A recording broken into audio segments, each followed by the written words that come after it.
afternoon. Thanks so much for coming today. My name is Elizabeth Hunter, and I'm in the School of Theater and Dance. And this is the second installation in the Academy Plus Industry Roundtable series. I'm the director of this series. And so I have a couple opening remarks, and then my collaborator for today, Joshua McVeigh-Schultz, is going to talk briefly about what theater and immersive technology projects are kind of going on right now in the world. And then we're going to have a roundtable discussion with our participants, who I'll introduce in just a minute. I want to say first that my partner on the Academy and Industry Roundtable series is not here today, Emily Beedix in the Longmore Institute on Disability, but we thank them for their collaboration and participation also. We also want to thank the College of Liberal and Creative Arts and the CSU Entertainment Alliance for their support of the larger Roundtable series. So today's Roundtable was possible thanks to the generous support of the LCA College Undergraduate Research Experience, and also Chris Novak and his wonderful staff in the digital media studio upstairs in the library, which I believe Professor McVeigh-Schultz's class just came from. Y'all were up there, right? So you can attest they have many cool machines that you should check out and then use robustly upstairs in 260 in the library. So my collaborator, Joshua McVeigh-Schultz, is in the School of Design, and we're delighted to have industry partners with us today. Kathy Yuen, an interaction designer at HeartFlow, who's currently creating 3D interfaces to diagnose heart disease, and who previously worked on the Royal Shakespeare Company's motion capture production of The Tempest, which is glorious, and I had the DVD, so come watch it in my office.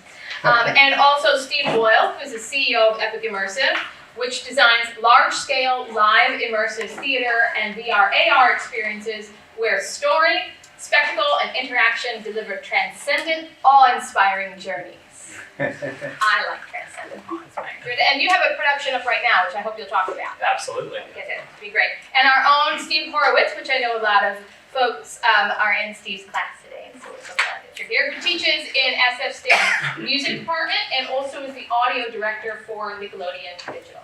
So we have a lot to get to, so I'll let Joshua run through a few slides that will give you an illustration of the kinds of work that theater artists are making right now using this immersive technology.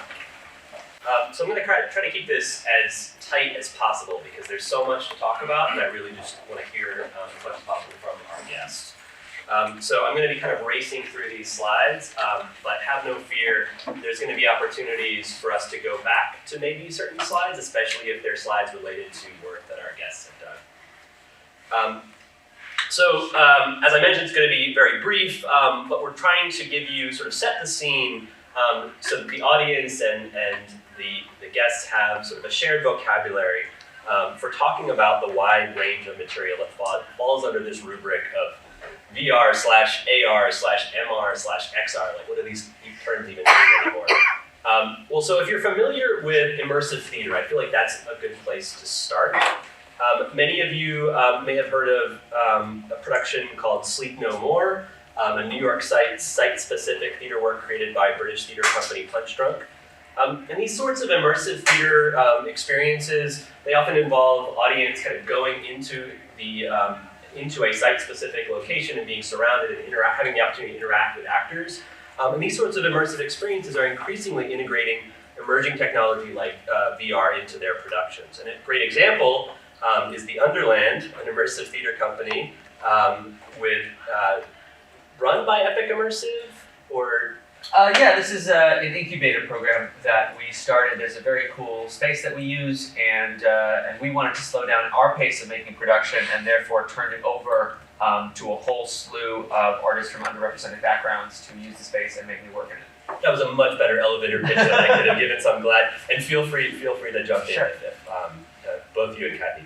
And your current project is Whispers Underground, right? So if you want to speak to this later, which I think maybe is relevant, I can even come back to this slide. I can play sort of like video DJ.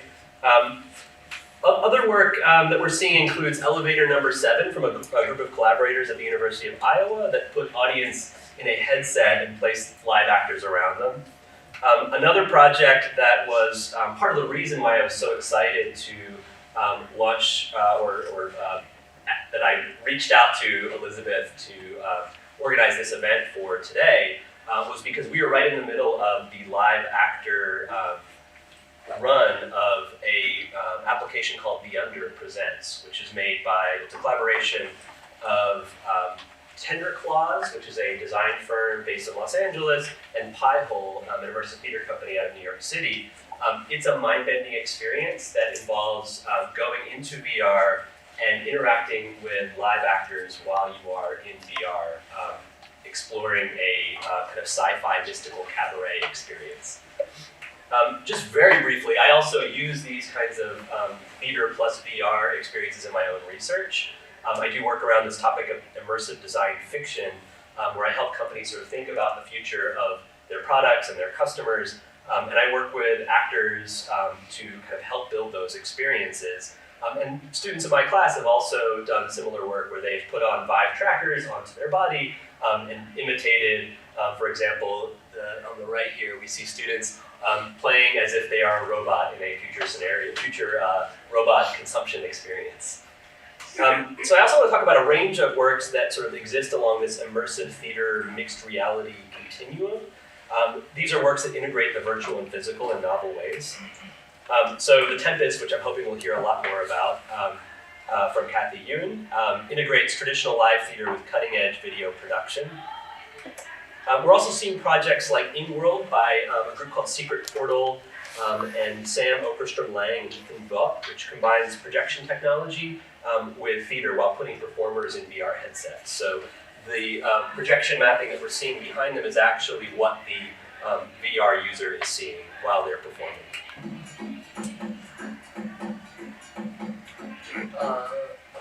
We're also, I'll let this is Elizabeth- mine! Yeah. So this is a mixed reality headset, the HoloLens headset. This is an adaptation of a Greek tragedy, where the user is the point of view of the murderous queen Clytemnestra, and it uses spatial trigger boxes and object recognition and gaze location to set up a bunch of interactions that you, the user, realize that you're actually playing as Clytemnestra. There's also work like this project Frictional Realities that actually takes advantage of the fact that when you put someone in VR, they don't necessarily have to have the same experience of their virtual reality as you are experiencing outside the headset in physical reality. So this is a mixed reality performance where two participants explore this kind of asymmetrical virtual physical environment, which the creators describe as a feeling of falling out of your immersion of the real reality to fall into the experience of your own body. So they're sort of playing with that disconnect between what you're seeing and what you're feeling. And then finally, there's an award-winning project called Draw Me Close by Jordan Tannehill that mixes live performance in VR in highly novel ways. This is a story about his mother dying of cancer and saying goodbye in this VR experience. There's actually an actor that's outfitted with Vive trackers who controls an avatar that you're seeing, and when you hug the avatar, a real person hugs you and then tucks you into bed, right? It's a really, really powerful experience. All right, so with that, I just wanted to give you kind of like a taste, right? So we have sort of a vocabulary and kind of a sense of what these opportunities are. This shouldn't be exhaustive, and I really want us to be able to dive in to the conversation. And so Kathy asks, how do the differences between AR and VR affect the relationship between audience and content in an experience? Do you want to talk more about what you mean by that, and kind of for the folks who are new to it, what the differences are? Yeah, sure. So AR is typically like this idea where you project content onto a physical space. VR is typically a place where content is brought to the user, they're enclosed, and so then that changes kind of the relationship people have to the content. And then with others too, because theater is about a shared experience between the audience, and so if you're enclosed in a headset, how does that affect your relationship to not just the audience, but to the actors and the content itself? Does anyone else design for that space? Of thinking about why would a story be in VR versus in AR? I know that sound certainly is Yeah, I mean, it's something that we deal with all the time, and I really do agree. I've come to think of VR, and this may be simplification, but for me, I really have come to think of VR as, Thanks. I've come to think of VR as entertainment, and AR as something a lot more culturally twisted that will really kind of, it's sort of like the difference between a cell phone, and television in a way. So in terms of sound, I mean, there are really profound differences between dealing with AR and with VR because of what you're talking about with enclosed space. So you can control it so much more closely. In VR and in AR, you've got these situations where you may have an object here and an object there and something across the room. And how do you design for those situations? And so I think it's really profoundly different. And a lot of times people just glob it all together. It's all VR, AR, it's the same, but it's really different. I totally agree. I think that those design spaces, it's a completely different canvas that you are working with when you're working with VR versus AR. So when we built Bitter Wind, which is the Greek tragedy adaptation, the reason that I was using mixed reality headset for that was that it's all about her memories. That's what we wanted to get to. And also the familiarity of the user's space, because that becomes a necessary part of the storytelling, is that it's happening with the user's space as the backdrop. And there's an interesting way that technology turns ordinary space into theatricalized space. That in VR, it feels more like traditional theater to me, where you walk to a special place that's enclosed and you have an experience, you have a portal into an alternate reality. And through mixed reality headsets, it's a portal that's bringing the alternate reality into your space. And I find that very engaging. So my company, Epic Immersive, is first and foremost an immersive theater company. So by default, we tend to work in meat space, which is to say in real life, without goggles, with live actors, and with the idea that everything there, that we can't deny anything that's there. That everything there has to be diegetic, has to be in-world. If it clashes, then we have to find some way to embrace that. And so when thinking about integrating VR or AR into the world of what's already established, the use cases start to feel really different. And the readiness of the technology starts to feel really different. With VR, number one, because you have the ability to determine everything that's in your space, and because the tech is sort of good at this point, you have that ability to essentially create another round of set design. And if that another round of set design includes characters who are motion capped or physical objects that are mapped in space that you can touch, all the better. And if you can, if you can help disguise the headset, so even if you know it's a headset, it doesn't look like a headset, it's sort of in world, then all of a sudden you've got the ability to have VR experiences inside immersive theater experiences with everything staying in world. AR, in theory, when it gets there, is going to be even better, right? Because of the ability to make the fictional thing exist with everything that's real. The problem, as I see it right now, is the display. So if I'm looking and I've got a fictional box right there, and I'm looking like this, and I can see the whole box, great, I buy it. It's on that table in front of that dude, how cool. But the moment I look up and now I got half a box, the whole fantasy is gone.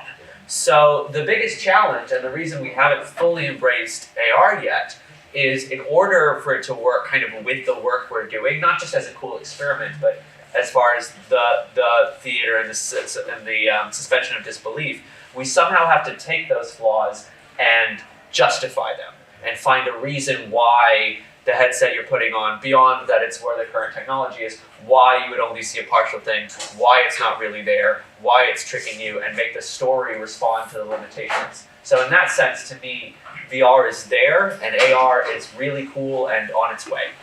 Yeah, I agree 100%. I was just going to say, AR technology is really, we've been kind of sold a bill of goods on it as we read about it, because it's, if you put on a HoloLens, or if you put on the Magic Leap, for example, you're intrigued, but you're a little nonplussed. But I feel like AR has the ability. I'm not sure I could live in an AR world, Like a VR world, You might not have a choice shortly. Yeah. I don't know. I mean, you know what I'm saying? Like, I mean, I might have to go to living in like a hollowed out tree with an internet connection or something. Because I mean, a VR world I can take. I have to put on a headset and go someplace and experience it. An AR world where like you're looking at me and I don't know what you're doing, I or whether know. you're like, you know, it's like I don't know what's happening and what's real, and we're already dealing with so many issues of what's real and what's not real culturally that AR I think kind of fundamentally changes that game. But yeah, the tech's not there yet to bring it along with VR is. I don't know that those are new questions. I mean, because Plato was making that same, disagreement about the cave, right? And that's my question. It's anticipated it. So how are immersive technologies changing what we mean by liveness and presence? I don't have an answer to this. So I would like to come up with one right now. Ready to go? I'd just like to give some examples that kind of illustrate the weirdness of this question for me right now. So I've been playing a lot of that experience I talked to you about earlier, The Under Presents, and there are a lot of pre-recorded actors in that experience as well. So you can kind of tell pretty quickly, like, okay, I'm waving my hand in front of this person's face and they're still like giving their same spiel, right? But then you have somebody that's clearly live and responding to you, and that's very obviously part of this live experience. But then there's these weird in-between moments where I can't tell if it's a real person or not. So I was stuck in a time loop, and or I entered a time loop, and somebody who was stuck in the time loop came and said, "How'd you get in here? Hold my hand." And it was this moment where I questioned whether it was a live actor or not, right? And so that blurriness was really interesting to experience, and especially when it's in VR, you sometimes can't tell the difference. Yeah. I was also interacting with myself, but time delayed, right? And so that's think weird. about, yeah. Can you raise your hand if you're familiar, you've heard the concept before of virtual beings? Yeah. So the way I see it, and you can correct me if this is flawed, is it is that idea of these non-real but real seeming, essentially characters. And the most basic version is that character that's in the AR or the VR, but it's not that far away from what Alexa's doing, and it's not that, and what it is, it includes, all the computer-generated Instagram models who are not the face of anybody that actually exists, Right. but are, essentially these sock puppets that, whether they tweet, whether they sell you things, it's getting more and more realistic. And these beings, so now I'm going to get all university philosophy student on you, because I've been reading a couple of books, and they're not crackpot books, they're like on Obama's reading list and all that, and two, and I'm going to recommend them. One is called Sapiens, and by the same guy is a book called Homo Deus, and it's about humanity and civilization and the things we construct of our culture and the extent to which many of those are made up and the extent to which we continue to make them up. The fact of the matter is, in the same way that our pets are part of our civilization and the cows and chickens that we domesticate and use for food are part of our civilization, imminently, a whole series of virtual beings are becoming part of our civilization. These And it doesn't require us to believe they're people. We know they're not people. We know they're fictional. But the fact of the matter is, more and more with every year, they're going to be around us. They're going to be sending us messages. They're going to be talking back and forth with us. They're going to be advertising us things. Okay. Yeah. Alexa? It's real, and they exist. Yeah. We're not required to believe they're human to accommodate the fact that they are joining a civilization that we're in. And they affect it. And they And affect they it. affect it. So Kathy, one of the things that I think was so interesting, especially about the Tempest production, was the way early on, I mean, y'all in that design were kind of ahead of this question and using that as an aesthetic medium for talking about the relationship between Ariel and the rest of the characters in the story. So if you haven't seen the production of the Royal Shakespeare Company's Tempest, there was a live actor on stage that you could kind of see up in the wings who was wearing a motion capture suit. And then in real time, there was a hologram a projection on stage that moved based on the motion capture suit. And so it was beautiful, interesting tension between there's a person and there's a virtual creation. And I wonder if you could talk a little bit about the thinking behind that design. Yeah, so, I mean, it kind of goes back to the first question I talked about, but we're thinking about how does the people in the audience engage with this character, and how does and some of it is like, do we want to show the audience the magic behind the tech? Do we want that to like break and that like show a little bit of the magic, reveal some of the magic trick to the audience? But I think part of it is like, how do we get the actor to relate to the characters, like, because it's such a different experience if the actor that has to be on stage is in some back room. Mm-hmm. How do they actually experience, and kind of at that time, this was like 5-6 years ago that we worked on the Tempest, we didn't have a lot of the tech that we have now, and so it was hard to think about how do we real time translate the stage experience to the actor that might be backstage or somewhere else in the theater, and vice versa, and there'd be a time delay. And so I think the better experience was having the actor on stage so that they could kind of have that relationship with all the actors and the audience. And the audience wasn't then trying to figure out the trick. Yeah. And their headspace was in the story, not in, well, now, is that the actor, or is that a light show, Yeah. or what? You could see that it was a purposeful, and that actually brings me to your other question that you asked, which I think kind of crosses from digital to analog immersive spaces, that how does the audience's experience change when they're in the middle of a production instead of at the periphery of the story? Yeah, I mean, even in your example of Sleep No More, a lot of the audience is in the periphery, and only in certain instances does the audience get to be like a participant in the middle, and like you kind of have to be like chosen. You have to be the chosen one, and so like being in the middle is kind of a special experience. And in VR and AR, you kind of allow the participant to enjoy that special experience kind of all the time. They get to like drive a part of the narrative too, and participate, and they can kind of they can shift the narrative the way they want and have an individual experience. And Steve, it strikes me that you're kind of designing for that specialness. Could you talk a little bit about how you amplify that sense of be in the world, be special? Yes, and it 100% varies with productions, but that concept of, that you're in the world and you're special, I think are really important to us. And what I mean by that is, we're definitely in the same field as Sleep No More, but we're not as good at dancing, so we don't do that. And instead of that, you're in a production where even whether it's the giant 14-acre fake towns with 100 actors, or the very intimate space with 6 audience members and 6 actors, you are seen, you are spoken to, you are overhearing things that are spoken, you are able at specific moments to interact so that you feel, I come more from a theater background than a game background, so I'm only taking baby steps into true agency, which would be the ability to genuinely shift the plot. Right. That said, it's crucial to me that you feel like you're in the world, and whether that's like an extra in a movie or the guy who's got a few lines in the movie, or we can isolate you so you can have a whole full-blown conversation, which is basically like therapy for about the same cost.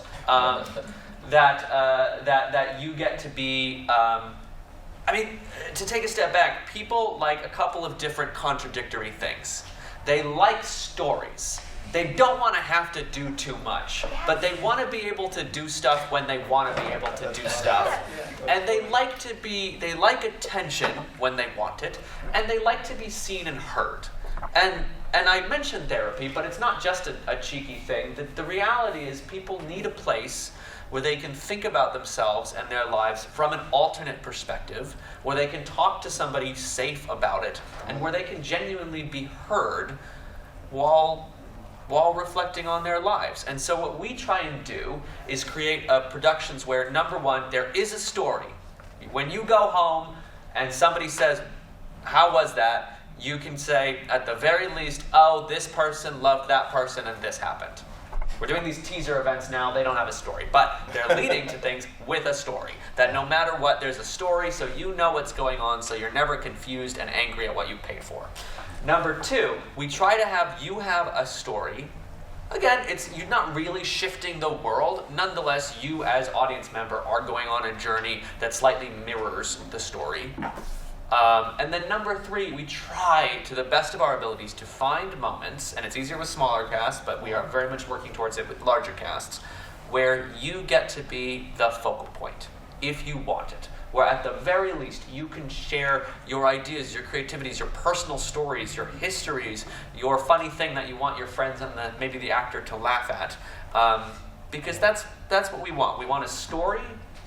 We want to think about ourselves in the midst of that story, and we want these moments of being seen. And I think another element of that that's so interesting, that you talk about moving towards full agency, and I wonder, though, that if that is always necessary. Because I think that there's also a certain kind of pleasure and comfort that people get from being in a familiar story. Yeah. And especially a story that's not just familiar, but that feels famous and is bigger than them. And I know your teaser events right now are not narratively driven, Right. but they are driven by creating a familiar world. So you're not attempting an authentic historical recreation, which I also love, because that's such a fraught project, but the notion of come and be immersed in an idea of a space that is familiar and famous. And there's a certain pleasure in not having agency for creating the world, but in being in a famous story world as an audience member and getting that attention from the performers that are helping create it. The example that seems to dovetail here is live action role playing. Yeah. Right? Yeah. Where it's often leveraging a story world that everybody is already familiar with, right? But then asking you to play a key role as a participant. In this case, it's more of a game than a story, right? But it starts to blur that boundary. Yeah, to add one thought, because I actually think that's a super important part of our process, is tropes. Things that would be flat and trite and insulting in a play or a movie are important, I think, in immersive theater. Yeah. A, because everything else is disorienting, and B, because you so rarely get to actually live the stupid trope. Yeah. And so those, So we were talking about this before. So I'm involved in with Nickelodeon, we're working with a company called Dreamscape Immersive. We were talking about them a little bit before we started, and they're creating. Okay, you've all signed the NDA, so they're creating. But it's a webinar. We're going to put it online. Oh, I can't say anything. No. Then, okay, so he could say something, but then so yeah, I can't say too much about what's coming, but. When I first went down there, they're in Culver City, right? Right. And so I went through the experience, and you put on a backpack. You know, that's your computer processor. That's how you're able to really make this stuff happen. I come more from the game world, right, into these experiences. So you put on your backpack, and you've got 3 other people with you there. Now, my experiences in VR have been very much like I get motion sickness very easily. So I've had I usually stay away from a lot of VR setups. So in this one, they put haptics, not just on your hands, but also on your feet, which is a big deal. If you can actually see your feet in virtual space, you can actually, I had no motion problems at all, because you're able to chart I don't understand it exactly, chart your body position in space. So you go in, and the one that I went through, they do pop-ups. So you'll go to the mall, you pay $15, and you go to what was it? The zoo, the Alien Zoo. So you go in and hit the button, and 3 other people are in there, and suddenly you're an avatar. They're all avatars. I looked much better in virtual space than I do in Meat Space. I love Meat Space. Isn't that from William Gibson? Yeah, that's what I was going to say. I thought it might be Neil Stephenson from Snow Crash, but you're there, and so they also add theatrical elements as well. So first you go in, and what's amazing about it is the resolution is super high. You're really having a very natural a sense of depth perception and a body perception. You have headphones on, so you're getting sort of a cinematic experience, so you get that storytelling aspect, where at the same time you are dead set in the middle of it, and then when a dinosaur, crazy alien thing comes up to you, they actually have a paper mache head, and you get them headed, and then it squirts water on you, and then they have a fan that they blow at you. So in some ways, it seems corny, but at the same time, when you're immersed in it, Right. it actually feels kind of cool. And I can't say what it is that we're working on, but imagine a really famous Nickelodeon world, because you were talking about places that you know. Right. So imagine a really famous one that you all know about, and you could go in there and actually be part of that.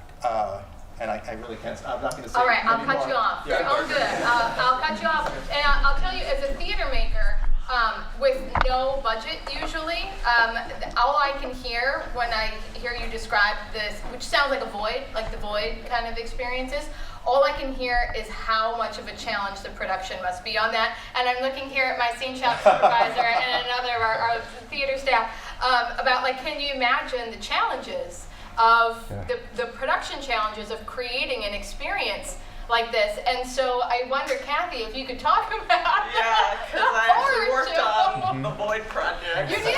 Yes, I worked on 2 Void projects, and they were nightmares. I probably shouldn't say too much about that, but in the sense that,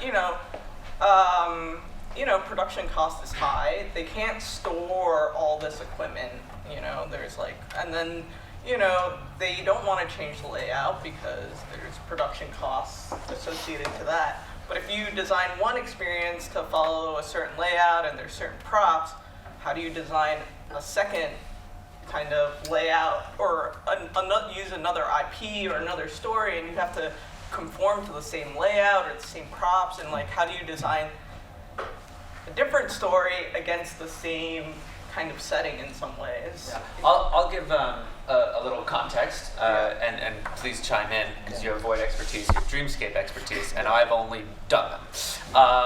So both are kind of the leading commercial versions of a small group go into VR together and experience a story. The Void uses more flats, more of a sort of theater flat. It's got walls, it's got, you move, you walk. It's got built-out space. It's got built-out space. It shoots smells at you, and you're usually holding a gun of some sort, which is either for murder or marshmallows, depending on the subject material. I think a gun is in every IP. I think, It's so frustrating. Why? Why do they all have guns? No guns in our IP. And they're doing a very cool thing, which also presents its challenges, which states it's in the same way as like repertory theater. It's a lot of things in the same area. So you've got walls, you've got guns, you're walking, you're moving, there's elevators, there's smells. Dreamscape. There's also heat, Yep. vibrations, audio. There's all types of crazy stuff. Oh, there's actual physical props as well. Yep. Dreamscape, you're on a platform. Yeah. The platform has rails which make their way into the world. There aren't walls. Occasionally the stories will have walls, and it's just up to your suspension of disbelief, which honestly works. There's, as we said, paper mache things and different props that sort of cross the threshold, so you can touch them, as well as vibrations that make you feel like the platform is moving. Yep. So there's, to me, the Void is more you are walking around what, at least to the mind, feels like a larger space, whereas Dreamscape can often feel more like you're on a platform that moves. And yet, I've had experiences there where by making artificial walls and dividing the group, it actually feels like you're moving through a much larger space. For example, one of the coolest effects being, you have walls suddenly appear which divides a group, and then you're now walking around each other, but you sort of know, but you don't really know. And then you look at the other group from across a canyon, and they're way on the other side. And of course, that's lies, but the computer can do that and have it so that when they wave, even though you're next to her, it looks like she's waving at you from way across a place. And so liveness and presence just lies, all lies. It is a lying machine.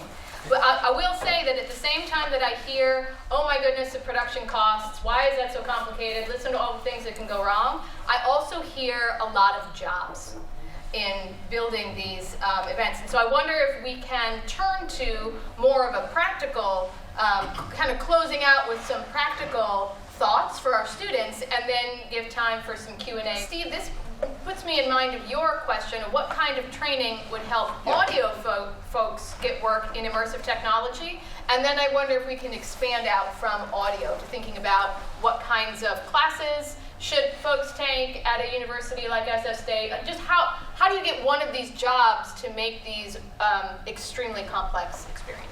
Yeah, and I think that's a great question. And we were just in class, and we're dealing with a lot of issues. We're dealing with a lot of issues of gaming in general, right? And the gaming industry in general. The Game Developers Conference is coming up, in just a couple of weeks in San Francisco. And so learning your craft and trade. So I'm a bass player and a composer. So I knew how to do that stuff before I ever got involved in the world of games. I didn't plan to get involved in games. It's just something that happened.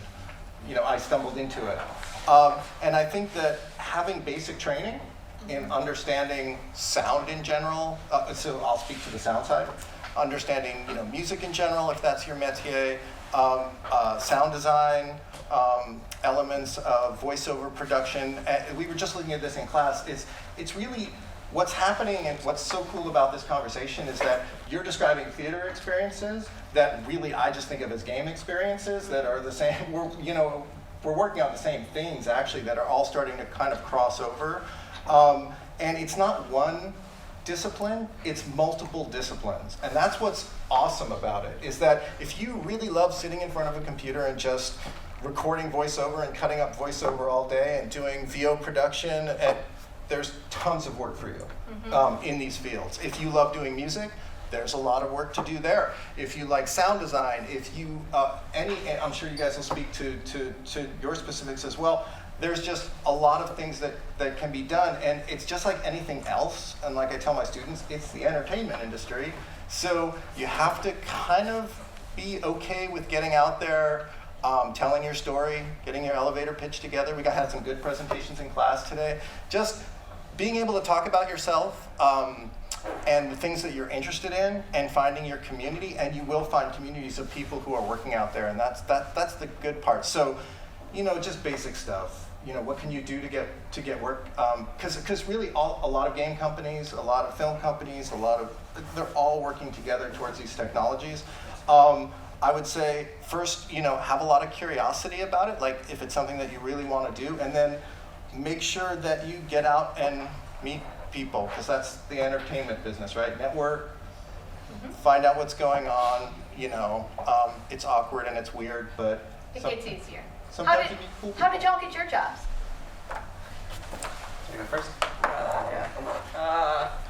I come from the most non-traditional background probably here. I started in architecture actually, and I was interested in architecture and technology, but architecture and technology is really from like a kind of very efficient standpoint, and I was looking for more like how does architecture and design and technology kind of change experiences, and so I started looking at new media, and I ended up looking at Intel. What were you doing at Intel? I was a interaction designer in Intel Labs, working on AI cars, working on toys and technology, and somehow I ended up working on the Royal Shakespeare Company project, and that changed kind of the trajectory of my career, and like I worked at ILM X Lab and worked on a lot of VR experiences. I worked at Fabula Studios, which just came out with Wolves in the Walls, and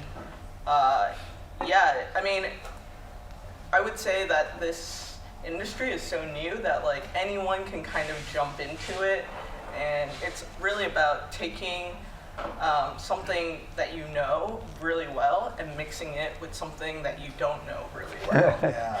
And kind of like that's where the magic happens, and that's where the new ideas can really come out. And even on Wolves on the Walls, we were looking at the intersection between immersive theater, gaming, and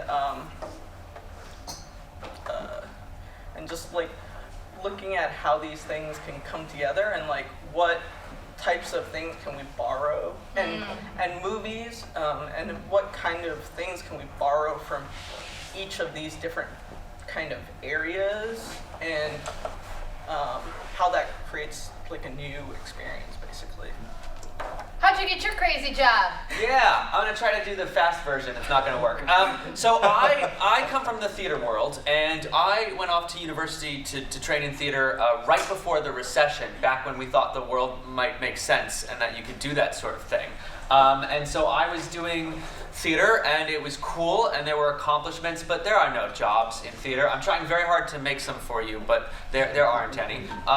But we're trying. And so I was doing stage theater, but I was obsessed with the idea that theater could be very cool and popular and successful again if it was more epic. And to me, that meant Shakespearean, it meant cultural, it meant pulling in things from different traditions and different technologies. And I saw this immersive theater thing as one of those cool things, kind of a fad, but like fads are great. Maybe this can be a gateway drug for the real thing. And so I talked my way there. Oh, I will tell this version. So at Stanford, there was a guy named Michael Sturtz. He's founded the Crucible. He's worked for Google X Labs. Don't know what he's doing now. He's in Alameda. He's awesome. And he started a program there called Redesigning Theater. And I thought, that's everything I stand for. I had friends introduce us, and I would try relentlessly to bother him to get coffee with me. And it didn't really work. And finally he said, show up at this meeting tonight and we can talk afterwards. So I showed up, and it turned out to be a meeting where he had gathered some artists to talk to Google, because Google wanted to take a bunch of them to the woods to make some immersive theater thing in an abandoned Boy Scout camp in the Santa Cruz Mountains. And could it be Burning Man meets Like Bohemian Grove meets Sleep No More? Yeah, Silicon Valley's nuts. Take advantage of it. So they said this, and I ran my mouth off, and I was like, Sleep No More, that's bloody. Do you want that? And they were like, yeah, you make something bloody. And so I was on the project, and I made them a military field hospital, and it was weird. And there was 12 immersive installations, and the other 11 were whimsical and cool and Burning Man, and mine was a military field hospital. And there were all these, I had blood effects, there was surgery and dentistry, and it was weird. And then there was one tent that I forgot to design, so I put an actress in there, and I said, this is the one person we can't save. You have to. She's really scared of what's about to come. You have to sit with her and tell her about a time in your life when you were scared of something that was going to happen to you and how you leaned into it. And person after person went in there and held her hand and cried with her. Oh, and I thought, this is not a gateway drug. This is the whole ball game. Now, immediately as that was happening, I had been working at Shakespeare Santa Cruz and San Jose Rep, and if you haven't heard of them, neither of them exists anymore. And so there was a big city hall meeting that I was about after San Jose Rep imploded, that was about the artists of town sort of airing how they were feeling. And I wasn't going to go, and then I went, and it was sort of person after person saying, tech hates us, art is dying, so I hate tech. And I finally went up and I was like, guys, we can do this. Let me tell you about a weird thing I did in the woods. And a woman comes up to me and she says, I have a 14-acre fake town of historic buildings, and we've been looking for someone like you. Now, I had begun to realize that every theater I'd grown up loving was closing, and that I didn't want to do that anymore. But I had a bunch of things I wanted to do, so I decided to put everything I'd ever wanted to do in one production, and then walk away from the explosion. And then people liked it, so they started offering more places. But I thought, this is still not a career. I will do something real. I will get into one of those weird coding boot camps. And I did that, but sort of half-assedly, because somewhere along the lines, Google emailed me and said, do you throw parties? And I'd never thrown a party in my life, but I said yes. And so suddenly I threw parties, and suddenly it was a job. And that's sort of where things went from there. And now it's a career. And just when you said there were no jobs in theater, which I must dispute, because of course there are jobs in theater, because there's always theater. They don't necessarily look like they did 50 years ago, but what does? Can I say a weird thing about VR and stuff and making it? Maybe. Okay, how many of you have used game engines like Unity or Unreal? Cool. Most people. Does anyone find them intimidating? No, okay, you're already doing it, so this point is not salient. I will tell you my journey. I was doing this coding boot camp, and I thought, I'll take one of these VR classes, and then I will be better at speaking to people who can actually do this. And walked away going, okay, even without a line of code, you can take stuff from the store and make stuff. Yeah. And this was before Vive trackers, and I was taking the controllers and taping them to people and stuff. Yeah. And it's really, it wasn't about my knowledge of technology, it's about ability to tell stories. You don't need a deep technological knowledge to get involved in this space, I think is absolutely a takeaway. I think another takeaway I heard from y'all, and then I know we're going to move to Q&A as folks are getting ready to leave to go to their next classes.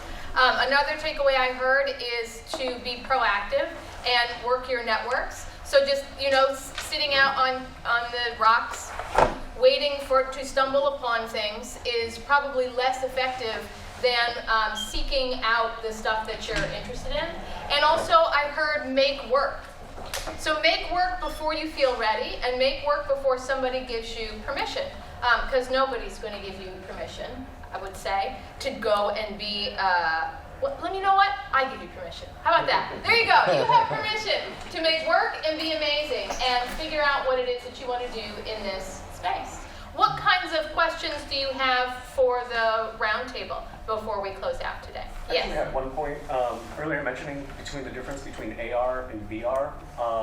What do you guys think? They have like the hologram stuff now that, like Coachella or whatever, on the AR side. I wasn't hearing too much about that. Do you guys see more of a future with AR or VR in those kinds of situations? So in the tech world, there's often this assumption that AR and VR the distinction between them will cease to matter in a decade. And what they mean is that you'll have a headset that can either perform as a VR headset or an AR headset. We'll see if that reality comes, but it's one that technologists have been predicting for quite some time. And I think that will complicate these questions that we've been talking about today even further. I guess one other point that I had was speaking about the specific VR kind of catering, how much the user wants to interact with the performance and stuff like that. Do you see later possibly having like artificial intelligence be able to cater a specific storyline to the person's experience? Yeah, totally. I mean, Google and all these other companies are collecting so much data about you that at some point they're going to know more about you than you know about yourself, and so then they're going to be able to cater, responses to, your wants and needs and. Well, they're already doing it, right? Yeah. Exactly. We have a new certificate in data ethics here. Is it a full-on degree or is it just a certificate? Do you know? There's a new data ethics program of some kind here at SF State that should be working on these questions. I'm sure they are. Yeah. But yeah, I think it's more than just, I think it'll be more even language and kind of psychological responses to, right now it's about pushing consumerism, but I think it'll be more about engaging you as a person.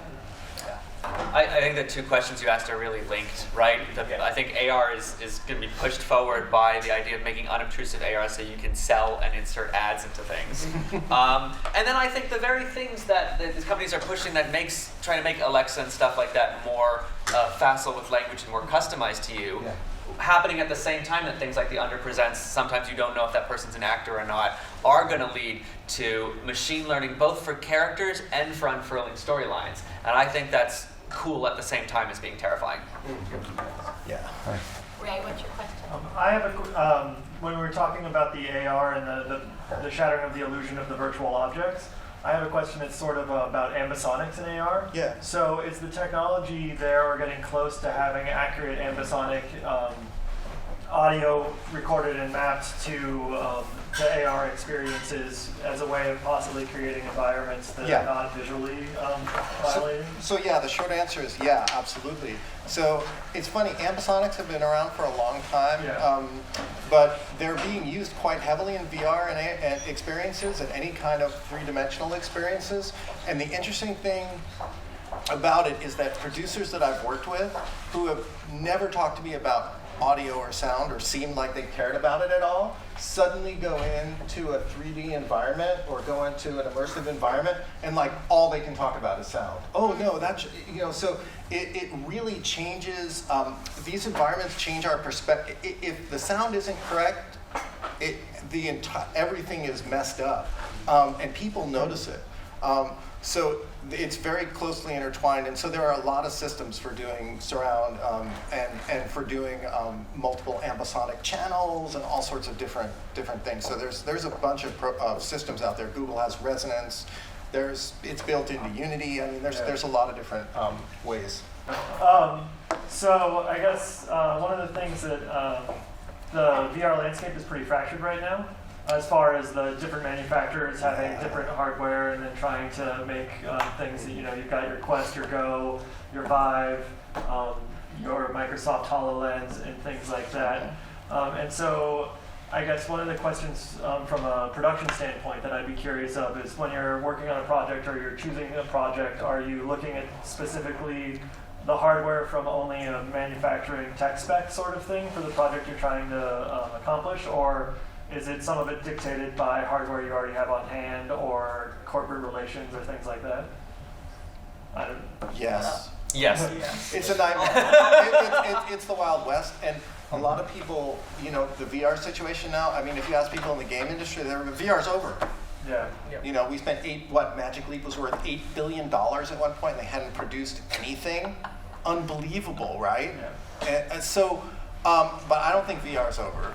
It's just, these dips and troughs that are happening. So it's a very fractured landscape. I mean, certain, like the Oculus and the Quest and the Go have seemed to have a certain, pipeline, and Steam VR is, helping to feed that. The Vive, but it's really impossible to tell if any of this stuff's going to be around in 10 years or who will win. If there's a battle going on, who's going to win that battle? It's kind of hard to know. Yeah, I can speak to the this sort of hype cycle that we see with the gaming industry saying VR is over, right? So one of the really interesting areas of growth that relates to this conversation we're having is in what my former colleagues down at the Institute for the Future call experiential simulation. So there's a huge growth market right now in VR around things like immersive simulations of like corporate training, right? That kind of thing. You're also seeing that used in the school, right? I had a guest last semester who presented on restorative justice in VR. They used, she works for a company, Immersion VR. This is Tyler Musgrave, who talked about using VR experiences to help teachers cope with conflicts in the classroom, right? And so they have actors in VR walking through sort of experiences to help people experience what it would be like to actually be in that moment, right? So I think there's a wide range of experiences that fall under that larger bucket of like simulations, or almost like it's a cross between like a service industry and an actor job, right? Where you're live, but you're simulating something for someone to help them understand what it might feel like to be in a particular time and place. Yeah, just jumping in on that. I mean, the enterprise kind of industry is like where all the big money is right now. Like, I think the DoD spent $500 million on the Microsoft, or to develop on the Microsoft HoloLens. That's the Department of Defense. Yeah. Military. Yeah. So you can imagine what they're trying to use it for. But yeah, the kind of entertainment space has gone kind of in this trough of despair as in the hype cycle. Yeah. And I mean, Oculus is still paying for a lot of content, and so if Oculus is paying for your content, you're developing for an Oculus headset, right? Yeah. If Vive or HTC is paying for your content, you're developing on an HTC headset. Microsoft is paying for that's kind of how it's going right now. And we'll see if like independent money will start to drive some of that. I still just hear jobs. I hear lots of jobs for students. And so I would encourage you to research this space and think about how you might be involved with it. So let's give our panelists a round of applause.